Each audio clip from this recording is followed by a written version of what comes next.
रात का समय है। युद्ध भूमि शवों से अटी पड़ी है। धुएं और राख के बीच एक छोटा बालक खड़ा है।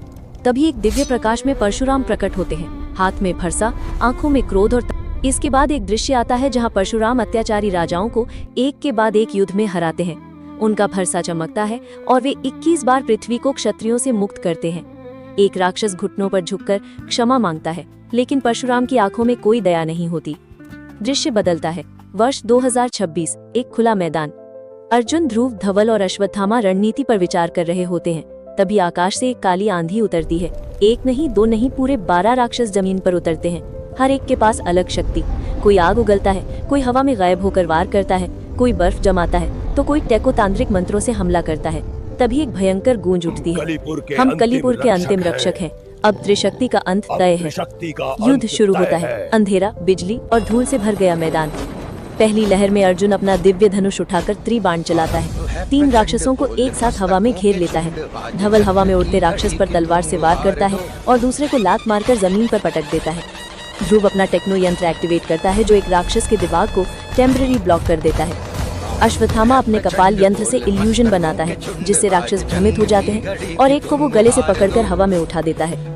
फिर आती है दूसरी लहर। 4 और राक्षस, और ज्यादा ताकतवर। एक बिजली की रफ्तार से हमला करता है। एक राक्षस हिप्नोटिक साउंड से त्रिशक्ति को भ्रमित करने की कोशिश करता है। अर्जुन आंखें बंद करता है, हनुमान मंत्र जपता है। एक दिव्य चक्र उत्पन्न होता है, जो हवा में घूमकर 3 राक्षसों को जला देता है। ध्रुव एक एडवांस्ड गैजेट से फोर्स फील्ड एक्टिवेट करता है और पूरी टीम को बचा लेता है। धवल एक राक्षस के ऊपर चढ़कर उसकी गर्दन पर घातक वार करता है। अश्वत्थामा लाइटनिंग जंप करके एक राक्षस की छाती में एंशिएंट स्पीयर घोंप देता है। अब आती है तीसरी और अंतिम लहर।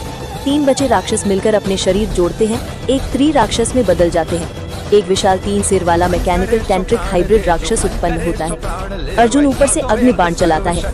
ध्रुव उसके सर्किट्स को जैम करता है। धवल उसकी टांग काट देता है।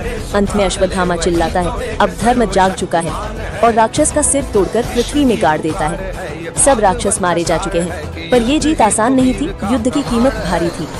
इसके बाद दृश्य बदलता है।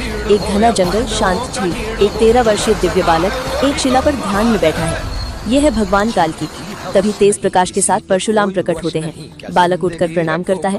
परशुराम कहते हैं, धर्म की रक्षा सिर्फ शस्त्र से नहीं, ज्ञान से होती है। आओ मैं तुम्हें तैयार करूं। परशुराम अपने फरसे से अग्नि रेखा खींचते हैं। बालक उसमें खड़ा होता है। परशुराम उसे अस्त्र शस्त्र की दिव्य विद्या सिखाते हैं। ब्रह्मास्त्र, वज्र, काल चक्र का रहस्य बताते हैं। ध्यान, एकाग्रता और आत्मबल का गहरा पाठ देते हैं। बालक काल्की की आंखों में दिव्यता आ जाती है। उसके हाथों में अब स्वयं भगवान युद्ध भूमि पर